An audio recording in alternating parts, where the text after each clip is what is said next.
أعوذ بالله من الشيطان الرجيم بسم الله الرحمن الرحيم الحمد لله رب العالمين الرحمن الرحيم مالك يوم الدين إياك نعبد وإياك نستعين واهدنا الصراط المستقيم صراط الذين أنعمت عليهم غير المغضوب عليهم ولا الضالين آمين اللهم صل على سيدنا محمد وعلى آل سيدنا محمد كما صليت على سيدنا إبراهيم وعلى آل سيدنا إبراهيم وبارك على سيدنا محمد وعلى آل سيدنا محمد كما باركت على سيدنا إبراهيم وعلى آل سيدنا إبراهيم في العالمين إنك حميد مجيد سبحان ربك رب العزة عما يصفون وسلام على المرسلين الحمد لله رب العالمين. La suite, Inch'Allah, de la leçon concernant l'histoire de Sayyidina Uthman ibn Affan. De par la clairvoyance de Dieu lui avait accordé, le prophète sallallahu alayhi wa sallam était convaincu que Sayyidina Uthman n'avait pas été tué et qu'il n'avait subi aucun malheur. Donc ça c'est pendant la bataille de Uhud. Sayyidina Uthman, grâce à la clairvoyance accordée par Dieu, il a compris que Sayyidina Muhammad sallallahu alayhi wa sallam n'était pas tué. Lorsque tous les compagnons lui prêtèrent serment d'allégeance, il se serra la main lui-même et dit: ceci est le serment de Sayyidina Uthman. Pardon, c'est pendant Sulh al-Hudaybiyah. Sayyidina Muhammad sallallahu alayhi wa sallam, beaucoup des compagnons ont dit Sayyidina Uthman était tué parce qu'il était envoyé par le prophète sallallahu alayhi wa sallam pour trouver un accord et demander, donc chercher la possibilité de faire la Umrah. La Umrah. Donc, Sayyidina Uthman s'est retardé et là, Sayyidina Muhammad sallallahu alayhi wa sallam, beaucoup des compagnons ont dit il était peut-être tué. Donc, de par la clairvoyance de Dieu lui avait accordé, le prophète sallallahu alayhi wa sallam était convaincu que Sayyidina Uthman n'avait pas été tué et n'avait subi aucun malheur. Regardez ce passage qui est très beau. Lorsque tous les compagnons lui prêtèrent serment d'allégeance, et ce matin on a parlé subhanallah, du même sujet, l'importance de ce pacte, de cet acte d'allégeance avec le prophète sallallahu alayhi wa sallam. Allah Azza wa Jalla dans Sourate Al-Fatiha, il a dit la main d'Allah sur leurs mains est posée sur leurs mains. Donc imaginez la main du prophète, la main des croyants et la main de Dieu dessous. Mais bien sûr ici, dans le sens la puissance d'Allah est accordée à ces gens-là, la récompense d'Allah Azza wa Jalla, l'engagement d'Allah. C'est ça la main. C'est une image métaphorique. Il ne faut pas imaginer une main comme notre main. Alors, le prophète est en train maintenant de serrer les mains de 1500 compagnons, les femmes d'une autre manière, mais toutes les croyantes et tous les croyants ont conclu ce pacte avec le prophète. Et Sayyidina Uthman était absent. لقد رضي الله عن الذين يبايعونك تحت الشجرة. Ces gens qui ont conclu le pacte, ils ont reçu l'agrément d'Allah. Mon frère,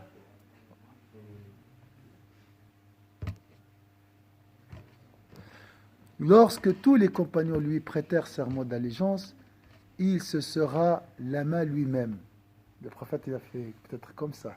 Il a serré sa main et dit ceci est le serment de Sayyidina Uthman. À ce moment, tous les musulmans présents auraient souhaité recevoir un tel honneur. Ils ont dit si j'étais seulement à la place de Sayyidina Uthman. Et lui, il a sacrifié, il a pris l'engagement, il a sacrifié sa vie, il a pris le risque d'aller rencontrer Quraysh, tout seul en plus. Regardez le courage de Sayyidina Uthman. Par la suite, Sayyidina Uthman ne tarda pas à revenir sain et sauf. Et le conflit fut réglé par la signature d'un traité qui sera connu sous le nom le traité de Al-Hudaybiyah. Ça, c'est très connu. Telle était la nature de la dévotion que Sayyidina Othman vouait à Dieu. Il passait ses nuits à prier et consacrait ses journées au jeûne surrogatoire. La nuit pour la prière, le jour pour le jeûne. Il dépensait son argent et combattait pour la cause de Dieu. Il y a tout. Il y a tout pour Allah. Boisson, nourriture, ça c'est le jeûne. Le sommeil, la prière, il n'y a pas de sommeil. L'argent dépensé dans le sentier d'Allah. Et la fin, son âme, on sait très bien qu'il est mort, il est tombé en martyr. On ne dit pas des morts, on dit toujours martyr, parce que les martyrs sont vivants. Les dernières fois, quand on était à la Umrah, il a dit, j'ai trouvé Waqf Sayyidina Uthman ibn Affan. Ça veut dire quoi? Comme s'il est vivant. Waqf. Donc, la propriété, le propriétaire, c'est Sayyidina Uthman. Il est où, Sayyidina Uthman? Décédé il y a 1400 ans.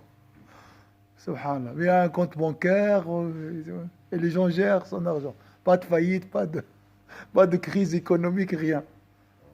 Subhanallah. Pourquoi? Subhanallah. L'acte d'allégeance, l'engagement. Il accomplissait fidèlement tous ses devoirs religieux en tant que musulman sincère et compagnon loyal du prophète sallallahu alayhi wa sallam. Alaykoum salam, Hassan. Sayyidina Uthman avait les larmes aux yeux chaque fois qu'il récitait ce verset du Coran. En vérité, nous avons proposé la responsabilité, entre deux accolades, d'établir nos préceptes aux cieux, à la terre et aux montagnes. Mais ils refusent de s'en charger et en furent effrayés. L'homme, par contre, a accepté de s'en charger, car il est injuste et ignorant à l'extrême. Yibki Sayyidina Uthman. Allez, pourquoi tu pleures? Pressentait-il les grandes responsabilités qui allaient bientôt lui incomber?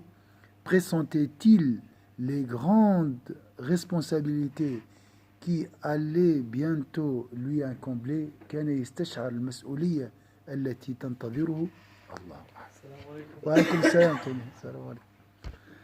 Il allait devoir défendre la religion et le salut de son âme.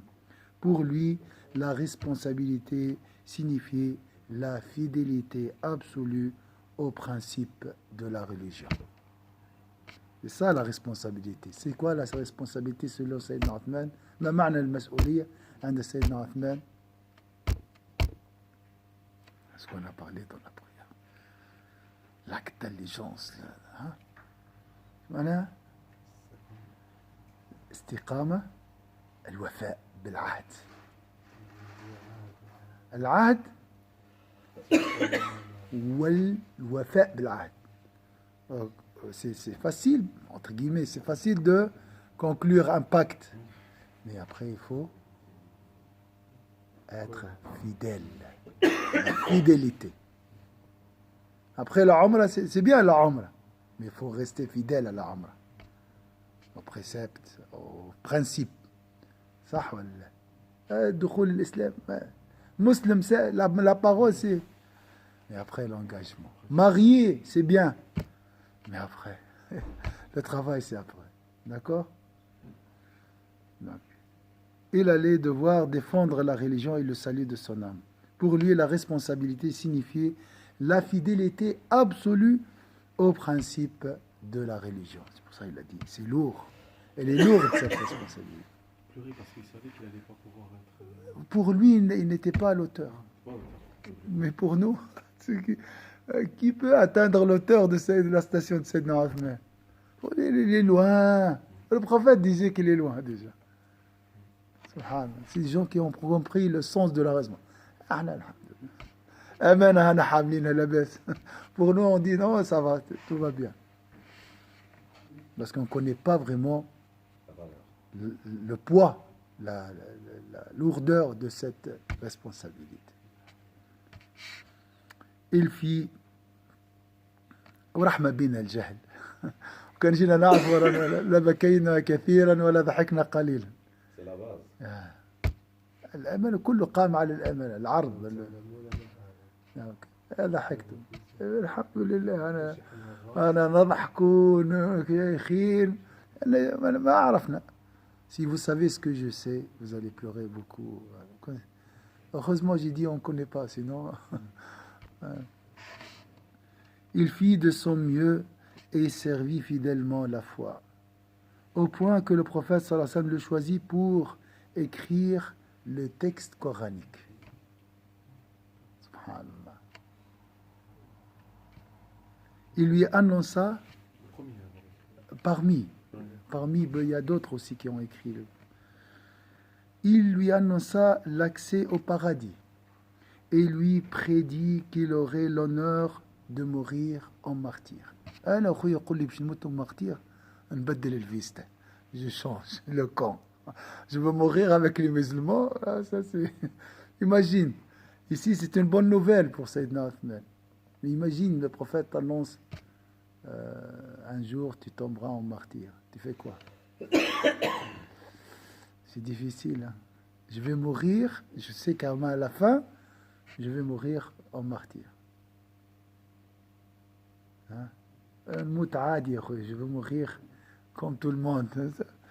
سبحان الله, la foi, لانه عارف انه اللي امامه انسان صاحب عهد.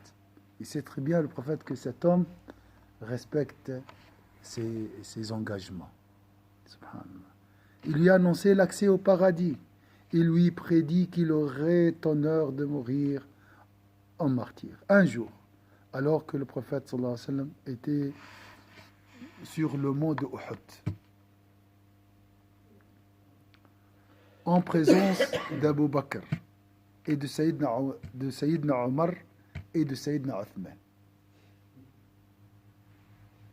Il y a le prophète, Sayyidina Abu Bakr, Sayyidina Omar, Sayyidina Othman.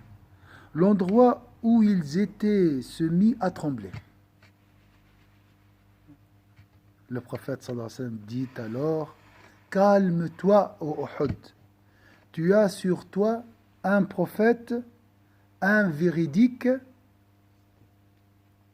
Qui, le véridique? C'est Abu Bakr Siddiq.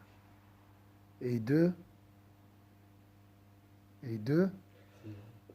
قال أثبت أحد فعليك نبي وصديق و صديق سيدنا أبو بكر. Et deux, il y a Sayyidina Othman, Sayyidina Omar. Le prophète sallallahu alayhi wa sallam, Sayyidina Abu Bakr Siddiq, qu'Allah soit satisfait des trois. Donc il lui a dit: calme-toi, Uhud. Tu as sur toi un prophète, un véridique et deux martyrs. Sayyidina Omar, comment il est décédé? Voilà. Dans la prière de Subh. Il était en train de guider la prière de Subh. Quelqu'un est venu par derrière et l'a poignardé. Sayyidina Omar, son souci c'était quoi? Est-ce que vous avez fini la prière ou pas?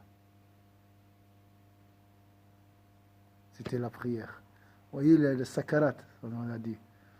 En cas de choc, c'est le réflexe qui agit, qui réagit. Tac, directement. La première chose qu'il leur a dit, c'est... La prière. Est-ce que vous avez fini la prière? Son souci, c'est quoi? Son cœur était préoccupé par quoi? L'autre va dire: ah, mais moi, mes enfants, ma femme. Oh, la prière.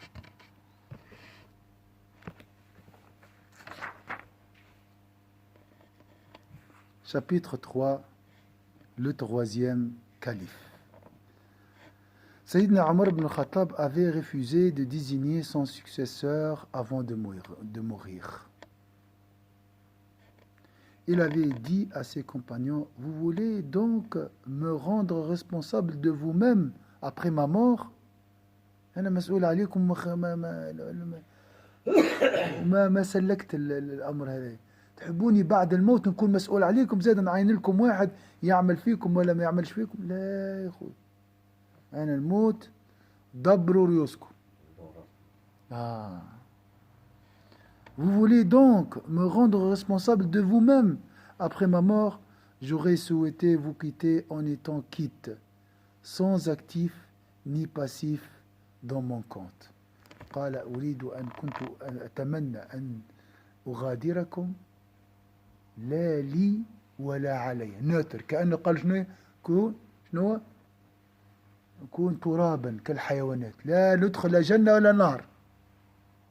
هذا سيدنا عمر. شوف خشية ربي سبحانه وتعالى عند العظماء هذوم. Regardez la crainte. Donc il a dit quoi? J'aurais souhaité vous quitter en étant quitte, sans actif, donc paradis, ni passif dans mon compte. Neutre, rien. Hein? Si donc je désigne mon successeur, c'est parce que quelqu'un de meilleur que moi, Abu Bakr Siddiq, l'a déjà fait. Et si je m'abstiens de le faire, c'est aussi parce que quelqu'un de bien meilleur que moi, le prophète sallallahu alayhi wa sallam, s'en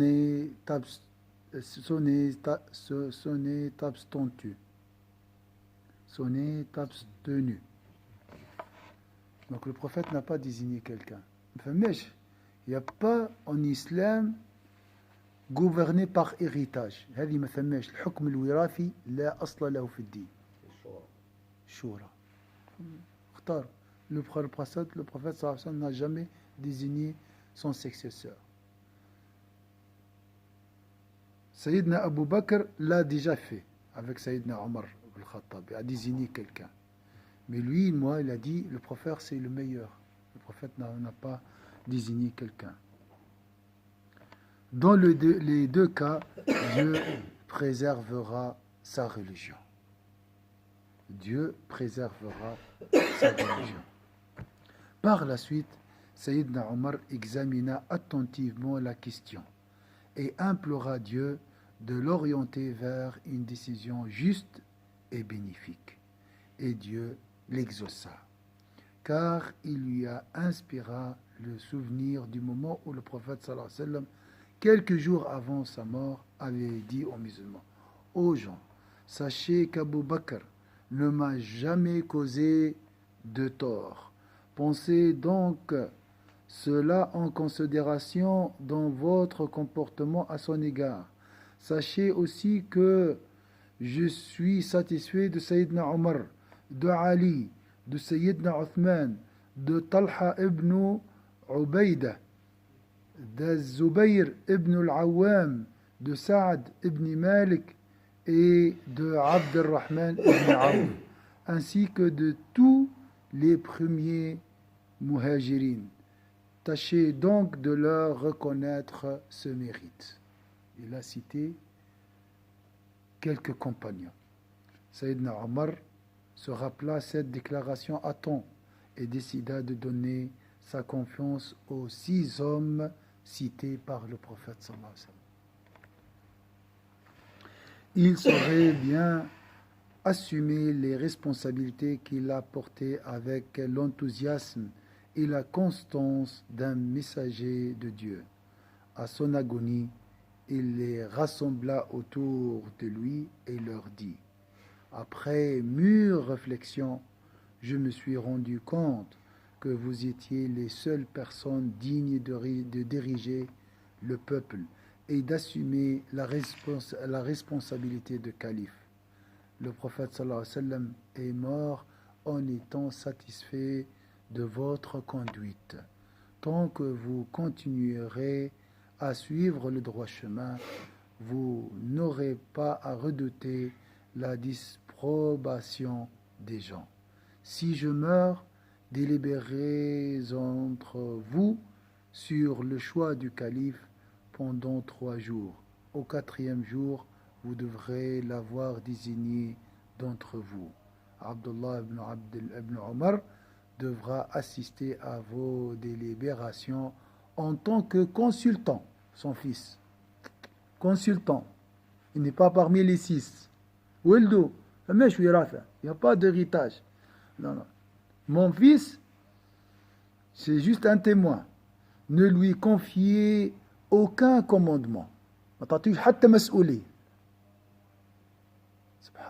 la carrière. Et c'est après, il y aura les Umayyads, les catastrophes après, ça sera ce gouvernement.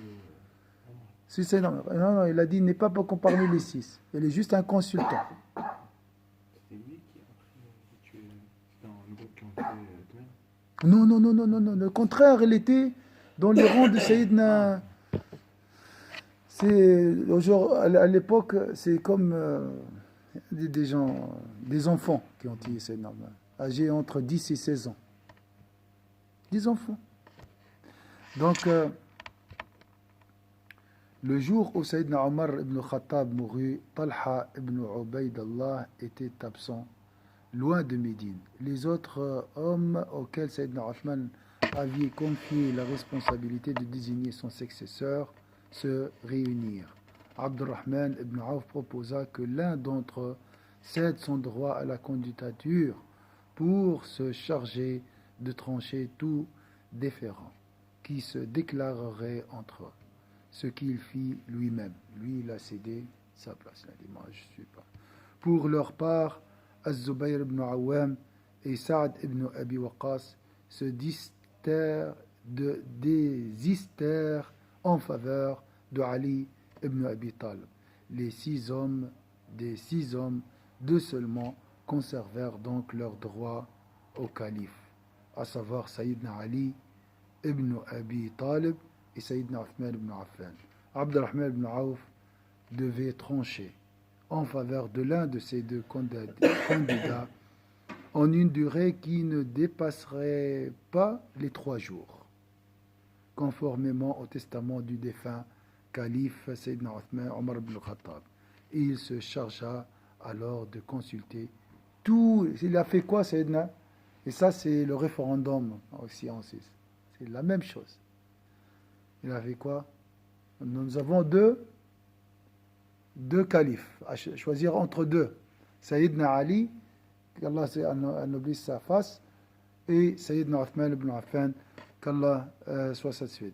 Il se chargea alors de consulter tous les compagnons, y compris les femmes. Il a toqué la porte de tout le monde. Est-ce que vous choisissez qui? Subhanallah. C'est la démocratie directe. Hein? La vraie démocratie directe. Il n'y a pas de propagande, il n'y a pas de parti politique. Non, non, non. Tu choisis qui? Note. Et on passe.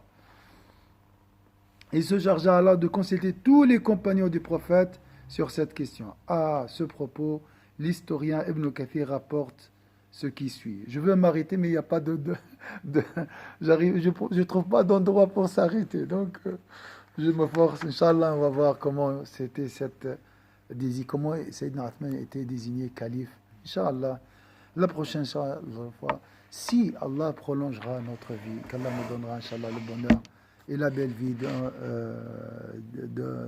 de ce bas monde et de la vie, dans la vie future, Inch'Allah. أعوذ بالله من الشيطان الرجيم بسم الله الرحمن الرحيم والعصر إن الإنسان لفي خسر إلا الذين آمنوا وعملوا الصالحات وتواصوا بالحق وتواصوا بالصبر سبحانك اللهم وبحمدك نشهد أن لا إله إلا أنت نستغفرك ونتوب إليك سبحان ربك رب العزة عما يصفون وسلام على المرسلين الحمد لله رب العالمين